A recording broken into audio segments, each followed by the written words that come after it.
আত্ম অহংকার করবেন না, সম্পদের অহংকার করবেন না, বিদ্যার অহংকার করবেন না, রূপ চেহারার অহংকার করবেন না। দেখেন না, খুব দামি গাড়ি যদি হয়, মোটরসাইকেল যখন চালায় তখন কেন জানি কেমন কেমন করে। দেখবেন খুব দামি 2-5 কোটি টাকার গাড়ি থেকে যখন নামছে ভদ্রলোক, তখন দেখবেন ইমোশন নিয়ে নামছে। এর নাম অহংকার। খুব সাবধান। জি কেমন আছেন?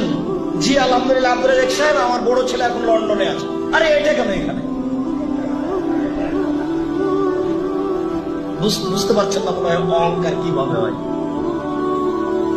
আশ্চর্য, একটা থেকে আর একটা বলে চলে যাচ্ছে, তার মানে ভিতরে তার অহংকার বিরাজ করছে। দেখবেন কথা প্রসঙ্গে, জি আপনি চিনছেন না ওই যে ইয়েতে গুলিস্তানে বড় দোকানটা আমার। সবসময় নিজেকে মাটির মানুষ মনে করতেন, কিছুই না, এরপরে কিছুই না। আর আপনি যত বড় বৃত্তশালী হন, উসমান রাদিয়াল্লাহু সাল্লাম একজন ভিক্ষু। আল্লাহ রাসূল বলে, এই শোনো, তাবুকের যুদ্ধে যেতে হবে, কে কত দিতে পারে? উমর রাদিয়াল্লাহু তাআলা বলছেন, অর্থ সম্পদ অর্ধেক দিলাম। আবু বকর সিদ্দিক রাদিয়াল্লাহু তাআলা বলছেন, আপনাকে আর আল্লাহকে বাড়িতে রেখে যা আছে সব দিলাম।